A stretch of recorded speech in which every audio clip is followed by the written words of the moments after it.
Hello and welcome to News by Different Standards. A Wales international rugby player lost £15 and was left bound after what seemed to be an innocuous bang to the nose. The injury happened while Sam Davies, aged 32, was playing for Grenoble in January, and despite heavy bleeding, he continued playing. Weeks later, doctors discovered he had a staph infection, which is caused by Staphylococcus, a germ that lives in the nose of 1 in 3 people and can enter the body through a cut. By this point it had spread to his bones, leaving him with no feeling in his legs and in agonising pain. While treatment is tackling the infection, it is unclear when he will be unable to return to play. Reflecting on a nightmare few months, Davis said, "I think the positive thing for me to try and keep a hold of is the fact that I'm better, I'm walking around. I've come from a place where I was completely kind of unable to walk, to being able to walk around and do everyday tasks.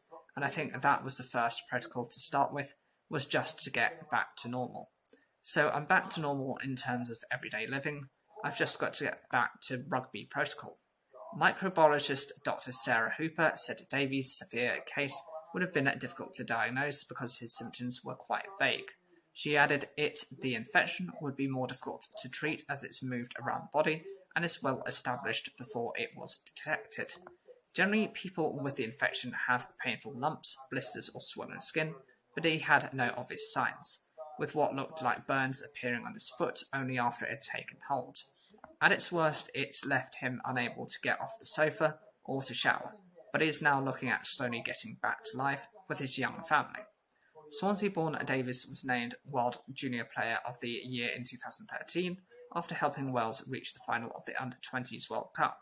He started his professional career with the Ospreys before playing for the Newport-based Dragons, winning 8 caps for Wales. In 2023, he and wife Eliana set off for a new adventure as he tried to help Grenoble gain promotion to France's elite top 14. Baby Vienna was born during their time in France, and she was just 9 months old when the ordeal started in January. "It's been a really difficult few months, mentally and physically," Davis said. "I wasn't able to do even the most basic of tasks, so it felt like my wife had 2 babies. Describing what happened, he said, "I took quite a nasty blow about 50 minutes in. It wasn't broken, but the inside was very messed up. It just kept bleeding. I thought it'd be fine as it didn't feel like anything more than a bang." Despite heavy bleeding and a deviated septum, Davies continued playing. The outside half had just returned from a 4-month layoff because of the shoulder injury, so was keen to stay on the pitch. He finished the game, and it wasn't until a few days later that he started to feel unwell. Eliana described how a few days after the match, Davies began experiencing stiffness in his hips and had difficulty carrying out basic movements. Initially, they thought it was from playing, as his role as an outside half involves a lot of kicking, both from hand, while Davies is also Grenoble's main goal kicker. But Eliana said, "Sam woke me up around 4 a.m, quite scared because he couldn't move his legs, and asked me to call an ambulance." However, because of a language barrier, she found it difficult conveying the seriousness of Davies' condition to emergency staff over the phone, so had to try and carry the 13 stone, 2 pounds Davies to their car. It's also 84 kilograms, just as an example. She then rushed him to hospital. While Davies speaks some French, he found it difficult conveying just how much pain he was in, and he spent 8 days in hospital before undergoing tests. While these showed signs of Staphylococcus, he was sent home with pain relief. It was not until 2 weeks later the infection was confirmed, by which point it had spread to his bones. What is staph infection? According to Public Health Wales, staph infection is a bacterial infection caused by Staphylococcus aureus, a germ that lives in the nose of 1 in 3 people. It can enter the body through a cut. Symptoms of staph infection can include a painful red lump or bump, hot red or swollen skin, sores, crusts or blisters, sore red eyelids or eyes. In most cases, it can be treated with antibiotics. However, if left untreated, it can become far more serious if the bacteria spreads to the organs, bloodstream, or the bones. Dr. Sarah Hooper, a reader in microbiology and infection at the Cardiff School of Sport and Health Sciences, said a case as severe as Davies isn't very common. The player believes the fact he sustained the cut on a 4G pitch might have been a factor. Dr. Hooper said there's been a few studies that have looked at the types of bacteria on artificial turf and generally the organisms that you tend to see there are of human origin. So they come from the skin, sweat or saliva, and you find Staphylococcus very common in both. There's been some research done that has found you can get transmission from athletes on artificial turf, and the bacteria can survive there for several days. On this type of turf you often get burns, and because the skin is broken, if bacteria is already there, that's its way of getting in and causing an infection. Davies is set to have a pelvic scan and may need stronger antibiotics, as his orthopaedic surgeon believes there could still be some of the bacteria in his body. I will more than likely play again, it's not a career ender, he said, but part of me thinks how long that could have gone on for. It really could have spread further and further, then my career would have really been in jeopardy. He's been treated at CHU, Grenoble, Alps, and the hospital said in accordance with applicable regulations and medical confidentiality requirements, we are not in a position to disclose any personal or medical information concerning patients treating with our institution. So this is actually of great concern, just to find out that this is one way of you getting infected, and actually if you're a football player or someone who plays within the sporting world, actually you're under more threats because those bacteria that are actually from the nose and actually from sweat can stay on the pitch and stay there and live for several days before being destroyed.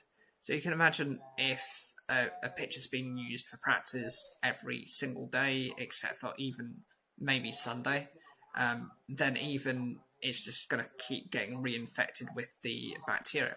And since it affects 1 in 3 people, in terms of they're carrying the Staphylococcus virus, the bacteria, this means that it's kind of with them, and they're not going to really be able to know any difference.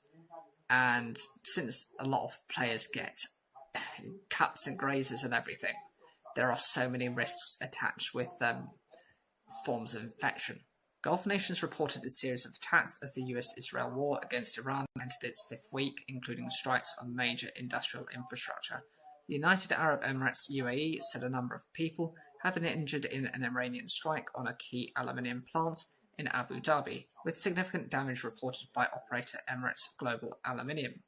Meanwhile, state-controlled aluminium in Bahrain said 2 employees were wounded by an Iranian attack on one of the world's largest aluminium smelting facilities. Iran's Islamic Revolutionary Guard Corps, IRGC, said it had been targeted the sites with drones and missiles on Saturday in response to US and Israeli attacks on its own industrial plants. In a statement carried out by Iran's semi-official Mehr news agency, the IRGC claimed the aluminium facilities were linked to the American military. It came after Tehran had accused Israel of targeting 2 steel production sites crucial to its economy. Elsewhere in the region, Oman said it was investigating cowardly attacks, for which no one had yet claimed responsibility, after a foreign worker was reportedly injured in a drone strike on its southern port of Salalah. Kuwait's defense minister, meanwhile, said that the radar system at its international airport has been significantly damaged after being attacked by 15 drones. With their economies and way of life on the line, countries in the Gulf insist they must have a say in any future peace talks, but they are split on the way forward and on what the region's relationship with Iran or the US should look like. The attack came as Yemen's Iran-backed Houthis entered the conflict on Saturday, raising fears of further economic disruption should they target shipping in the Red Sea. The group said they had launched a barrage of missiles against Israel targeting sensitive military sites, and about to continue such attacks. Israel said it had shot down 2 missiles coming from Yemen. Oil and gas prices have already spiked as Iran has effectively shut the Strait of Hormuz, a key shipping route for global energy supplies between the Persian Gulf and the Gulf of Oman. If the Houthis decided to attack shipping as it did in support of Hamas after war erupted in Gaza following the Hamas-led attacks on Israel on the 7th of October 2023, it risks sending energy prices higher. Meanwhile, Israel continued its strikes against Lebanon, where 3 journalists were killed in a targeted Israeli strike on Saturday, according to their employers. The Israel Defense Forces IDF confirmed it had killed Ali Suhaib, who worked for the Hezbollah-affiliated Al-Mana TV, describing him as a terrorist from Iranian-backed Hezbollah's elite Radwan force, who had operated for years under the guise of a journalist. It provided no evidence to support its claims that he had a military role and did not comment on the deaths of Fatima or Mohammed Fatuni. The same day, the World Health Organization reported 9 paramedics had been killed in southern Lebanon within 24 hours, reaching a total of 51 health personnel killed in March so far. So this goes to show another example of more attacks that have happened within the Middle East and the ongoing situation crisis between the US, Israel, and Iran, as well as the constant complications that has towards the rest of the world. This shows that it just doesn't seem to be ending, and as we've entered into week 5, most likely we don't have any kind of due date for anything to be removed, and for actually peace to exist within all parties. I'd like to know what you think of the ongoing conflict. Is there any solutions you can think of, or what do you think could be potentially a halfway house? A Labour MP who resigned as a Cabinet Office Minister has said he was naive and so sorry in his first full interview since leaving his role. Josh Simons quit on the 28th of February after facing claims that the think tank he used to run before he became an MP commissioned a report that looked into journalists' background. Labour Together paid APCO Worldwide at least £30,000 to investigate the sourcing, funding and origins of a Sunday Times story about undeclared donations at the think tank ahead of the 2024 election. Simons previously said he never thought to smear the journalists investigated, and has now said that there's a lot I've learned from it. He said that when the Sunday Times reported Labour Together, he had not declared its donations properly. He was concerned that information that had been obtained was confidential information that might have come from a hack of the Electoral Commission. He says he was also concerned that information might be used to retell the story of the anti-Semitism crisis that happened under Labour and to downplay it. APCO Worldwide's report included information about journalist Gabriel Pogron's Jewish beliefs and claims about his ideological position. It also claimed sources said that Pogron's previous reporting, including on the royal family, could be seen as destabilising to the UK and also in the interests of Russia's strategic foreign policy objectives. APCO Worldwide was also asked to investigate the sourcing of information a journalist called Paul Holden provided to the Sunday Times for its story. Holden said he believed the company was hired to undermine his reporting, which he said was entirely accurate and in the public interest. He has strongly maintained that his information emanated from a leak from within the Labour Party. Simons, aged 32, had previously said the company did the research for Labour Together had gone beyond what it had been asked to do. I was naive and there's a lot I've learned from it, and there are things I would have done differently.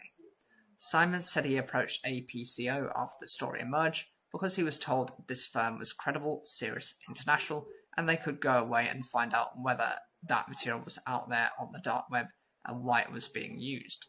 UK Prime Minister Sir Keir Starmer launched an ethics investigation before Simons announced his resignation. The Prime Minister's ethics advisor, Sir Lowry Magnus, later found Simons had not broken any rules. Simons said that he nevertheless decided to resign because the story was a distraction for the government. Simons said Magnus found that I hadn't breached the code because I was being honest and truthful, but it's still the case that I gave the impression that's what I'd intended, even though it wasn't, and actually I think it was right for me to take responsibility for that, to say, look, I'm so sorry this happened. When Simons quit, the Prime Minister said he accepted the resignation with sadness, expressing his thanks for the commitment, focus and energy you have brought to the ministerial office. Separately, Simons said he had repeatedly warned those at the top of Meta about the risks of AI technology when he worked there between 2018 to 2022. He was speaking days after a Los Angeles jury found that Meta, which owns Instagram, Facebook and WhatsApp, and Google, owner of YouTube, had intentionally built addictive social media platforms. The two companies said they disagreed with the verdict and intended to appeal, while Meta also said teen mental health is profoundly complex and cannot be linked to a single app. Simon said he hoped this would terrify tech bosses. It was so obvious to me that when you build a set of AI systems to maximize things like clicks and likes and shares and angry faces and things like that, what you're doing is designing AI to addict people. You're trying to make them keep coming back, and you do that by making people feel shame or fear or anger or guilt. Simons, who worked in the firm's AI ethics team, accused Meta of putting profit before the welfare of users. He said that when he and others at the company wrote recommendations on potential AI harms, they were rarely followed through. The former minister also called on the government to ban social media for under 16s and phones in schools. But he said politicians shouldn't let themselves off the hook for the wider problems of phone use across the population. So this person is finally taking some sort of accountability for an investigation that Labour did into various reports, and actually they'd kind of stalked the reporters about these stories. He's also making open criticisms of these various platforms, including Facebook and of YouTube, and he's challenging their kind of parent companies, which are, Meta, and you've got Google. History maker, an inspiration, and a remarkable athlete. Mary Rand's biggest achievement in track and field may have been 62 years ago, but her influence is still being felt today. Rand, whose death aged 86 was announced on Friday, became the first British woman to win an Olympic gold medal in athletics, thanks to a long jump victory in Tokyo in 1964. She went on to win silver in the inaugural women's pentathlon and bronze in the 4x100 metre relay at the same games. She was the only British female to win 3 medals at the same Olympics until track cyclist Emma Finucane matched it at Paris 2024. Anne Packer, who won gold and silver in Tokyo and was Rand's roommate, along with Mary Peters and Pat Price, said, bearing in mind there were fewer events for women than today, and she got 3 medals, she was extraordinary and a complete inspiration. She was always the mother hen and wanted to make sure we kept the room tidy. I will miss her dearly. Rand, who was born in Wells, Somerset on the 10th of February 1940, was a prestigious talent attending Millfield School on a sports scholarship before being expelled after going to Paris with her then boyfriend and becoming engaged. She burst onto the international scene at 18 with long jump silver at the 1958 Commonwealth Games in Cardiff and set a British record on her Olympic debut in Rome in 1960. 4 years later, and now a wife and mother to the first of her 3 daughters, Rand set an Olympic record with her first round jump. Her final jump of 6.76 metres broke the world record. In an era of amateurism, all her success came when she was working part-time in the postal office at a Guinness factory in London. She was described as Marilyn Monroe on spikes by a former national athletics coach and also caught the eye of Rolling Stones frontman Mick Jagger. I was at the BBC one day and the Beatles were there. I met 2 of them, Ringo Starr and George Harrison, I think, Rand told Sky Sports in 2023. And then Mick Jagger, I never actually met him, but they asked him if he could go on a date with anybody, and he said it would be me. Rand was named BBC Sports Personality of the Year in 1964 and made an MBE in 1965.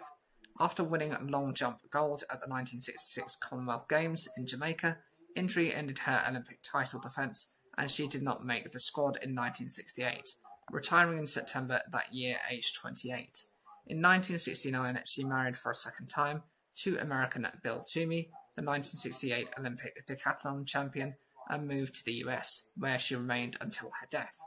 British Athletics described Rand as a genuine superstar and a trailblazer. Packer said Mary had it all. She had the talent, she had the looks, and she had the determination, and she was just as nice inside and out. Just last week, we had 3 brilliant British women winning gold at the World Indoor Championships, and they owe a big debt of gratitude to Mary because she was instrumental in giving women the belief they could succeed in sport like their brothers had done. A 36-year-old man has been arrested on suspicion of attempted murder after a car struck 7 people in Derby city centre. Derbyshire police said a black Suzuki Swift was driven into pedestrians in Friargate at about 9:30 p.m. on Saturday. 7 people were seriously hurt, but their injuries are not life-threatening. Police described the suspect as a Derby man who is originally from India, but has lived in the UK for a number of years. He is being held on suspicion of attempted murder, causing serious injury through dangerous driving, inflicting grievous bodily harm with intent and dangerous driving. Derbyshire's detectives are leading the investigation, but counter-terrorism officers are assisting. The force said that this was common practice for an incident of this nature, and officers were keeping an open mind about potential motives. The incident is not currently being treated as terrorism. Chief Superintendent Emma Aldred said it had sent shockwaves through the community. Thanks to the fast actions of officers working on eyewitness information from the public, we were able to quickly arrest the suspect in the city just a few minutes after the incident took place. Aldred said it was a complex investigation, and police would provide updates as and when they could. The force also confirmed that, contrary to online speculation, no one had died in the incident. It added, although we know this will be alarming, we would like to reassure people that we do not believe there is an ongoing risk to the public. Education Secretary Bridget Phillipson said the Home Secretary was being kept updated on developments. Mark Lucas, who lives near Friargate, saw the immediate aftermath and said there were people lying injured on the road. The 47-year-old said, I ended up coming down with my son and I realised it was a big incident. People were over the floor and there were a lot of police and ambulances. No one really knew what actually happened. We didn't know the car had run people over. Lucas described seeing paramedics trying to help two people who appeared to be seriously hurt and weren't moving. I was with my son, so I quickly sort of got him out of the way. Friargate has been closed from the junction with Curzon Street to Cheapside up to Ford Street, and people have been told to avoid the area completely. The scene on Sunday was eerily quiet, with lots of police tape cordoning off the area and officers standing guard. But it would have been a very different picture on Saturday night, as the area is filled with restaurants and bars and is very popular with students. Derby is a city but in many ways feels like a big town due to its community spirit. There is a real sense of shock from people walking past the scene earlier, a feeling that this sort of thing does not happen around here. Police said that cars parked in the Friargate would not be able to be moved until the cordon had been lifted and the road reopened. Inside the cordon, debris, including shoes and clothing, litters the road, and forensic officers in white suits are walking along Friargate taking pictures. Catherine Atkinson, Labour MP for Derby North, arrived at the scene and said, like many, I remain really shocked. You don't expect this to happen in our city. I think that everyone is utterly stunned by what's happened. Obviously, the focus is on making sure that those who have been injured are looked after, but I'm hugely grateful for the swift action that we've seen from the emergency services. You see these incidents around the world, but you never expect them to happen in your city, your home. She said she would be raising the subject of cars being driven at people in Parliament. I'm concerned and I will be raising this with government. We need to see if guidelines will be reviewed because we are seeing an increased amount of incidents where cars are being used as weapons. Prayers are being held at Derby Cathedral and in churches across the city for the victims. Reverend Malcolm McNaughton, Bishop of Repton, said the incident had shaken us all. We like to think of our city as a safe place for everyone. Our prayers are with those injured and with all those who witnessed what happened.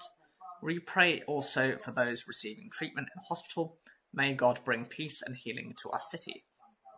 O'Dwyer's Bar in Friargate said on social media it would remain closed on Sunday. It said, we are deeply saddened by the horrific incident that took place on Friargate last night. Our thoughts are with all those injured, their families and everyone impacted by what has happened. No one should ever have to experience something like this on a night out in our city. Derby is a community and today we stand together. Nadine Peatfield, leader of Derby City Council, said she was horrified by the incident. My thoughts and those of the entire city are with those injured, their families and everyone who witnessed this distressing event, she said in a statement. We are working closely with Derbyshire Police as they investigate the circumstances. Please continue to avoid the affected area to allow officers to carry out their vital work. Education Secretary Bridget Phillipson said, my thoughts are with anyone that's been affected by this, those who have been injured or hurt and their family members at this really difficult time. The police are actively investigating. We don't believe there is wider cause for the public to be alarmed. The police have been made an arrest and the Home Secretary is being kept updated on this. Police forces released the ethnicity and nationality of suspects in the high-profile cases. The National Police Chiefs Council said the aim was to reduce the risk to public safety where there are high levels of misinformation about an incident. So this seems to be a case of a situation that's happened where I don't know whether it was a deliberate attempt at people, or whether there's just someone who's just that poor at driving who unfortunately hit a load of people. I'd say the only positive thing from this story is that no one died as a result, and I'm hoping that everyone who has been involved in injuries gets to have a speedy recovery, and that they get the necessary support that they deserve. I'd like to know if you're in Derby, or an 18-year-old who was arrested on suspicion of arson following a huge fire at a historic mill in Staffordshire has been released on bail as investigations continue. Authorities added that a cordon would remain in place around the scene over the coming days while the site is made safe. There were fears parts of the Grade 2 listed Big Mill in Leek could collapse after the building was assessed on Saturday as being structurally unsound. Some nearby residents were allowed to return on Saturday, while others were told it may be a number of days before they can go back to their properties. Those living at the Printworks, Bellevue Road and Albert Street were allowed back while all other evacuations remained in place, Staffordshire Fire and Rescue Service said. Staffordshire Moorlands District Council asked any residents who need housing support to contact their out-of-hours service on 0808 1692 333 or by emailing out-of-hours housing darbies at p3charity.org. Firefighters remained at the scene on Sunday, working to ensure the site is made safe. They said the fire was now under control, but that there were pockets of fire which were currently too dangerous for crews to access, including those from an affected gas main. They said the gas continued to burn off safely under the advice of Cadent, and that this had caused flames to be seen overnight on Saturday. Crews were called to Mill Street at 9:22 p.m. on Friday. The service said 6 teams battled the blaze at its height, and there were still 4 at the scene on Saturday. No one has been reported injured, the service confirmed.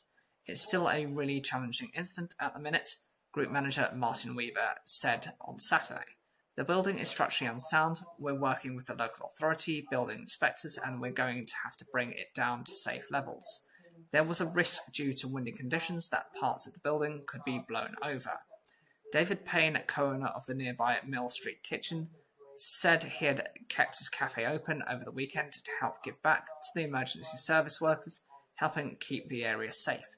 He also runs a delivery service and said the closure of one of the town's main routes had caused significant difficulties for his business. Despite this, there was such a strong community in Leek. We've had people purposely come out of their way to try and support us, even if they've had to come on foot. Former mill worker Linda McTeague worked in the building when she was 17 years old and worked in a department that made embroidery silk yarn. It has been an eyesore for a number of years, she said. It's sad that such a building has been left to go to rack and ruin. She added, something has got to change. They've either got to do something with it or have a feasible plan. The builder's owner, Atiq Chowdhury, said, I'm very sad and emotional, having been on a journey putting it in time, effort and resource, and was getting close to seeing the building redeveloped. He submitted plans in 2019 to convert the site to 55 flats. He added the building has been made secure for safety reasons and that English Heritage had identified it for rescue. The 6-storey mill dates back to 1860, according to its Historic England listing, and is one of the earliest mill buildings of its scale in the town. It was last used as a mill in the 1980s and was then home to a pine manufacturer and workshop. It has been derelict since 2007, according to local councillor Bill Corley. The Labour representative for Leek West on Staffordshire Moorlands District Council added he had previously warned about hazards and antisocial behaviour at the building. Fire officials said they had received a total of 118 calls about the incident. People in the area reported the derelict building appeared completely burned out by 11 p.m. on Friday, and Staffordshire Moorlands Police said about 40 people had to be evacuated. Residents said the building was a piece of Leek's history. It's one of the mills that's never been touched, as in redevelopment, but there's only one thing now. Demolition, I think, one man said. Meanwhile, another local resident said it's just quite sad to see it up in flames, to be honest. It is a tragic story to find out that not only is this a English Heritage Grade 2 listed building, it was a local mill for the area, but that it's actually going to be turned into flats. I would love to see financial support for it to actually be returned back to a mill. Because and as much as people need places to live, I think you need something to be proud of, and I think that's one of the things you can honestly say that you're going to be proud of, that you come from an environment where a particular type of product is made from. You can say this is coming from this area, this is coming from Leek, and for it to be processed naturally, it just provides more context. An MP says that she was suspending face-to-face meetings with constituents following 3 security incidents in the last 3 weeks. In a post on social media, Labour's Sarah Owen described herself as an accessible MP and resented having to take action to ensure her team and those who come to see her at constituency surgeries were safe. Owen, who represents Luton North, said 2 men had been arrested and the 3rd incident caused the surgery to be halted. She did not expand on the details of the incidents in her post. Owen and Bedfordshire Police have been contacted for further comment. All MPs usually hold weekly constituency surgeries in their local office, where anyone can come and meet them to raise an issue, usually by appointment. Owen said something wonderful about British society is being lost because of the dehumanisation of others. Andrew Sinclair, East of England political editor, said the issue of MP safety has grown in prominence following the murders of the Labour MP Jo Cox 10 years ago, and the stabbing of Conservative Southend West MP David Amos, as he held a constituency surgery in 2021. The police now routinely give security advice to MPs and their staff, and many MPs no longer advertise the times and locations of their surgeries. I know of several MPs in the East of England who, over the last couple of years, have had serious concerns about their and their staff safety. At least one had to take legal action against a constituent. In her Facebook post, Owen added that alternatives for direct contact will be arranged.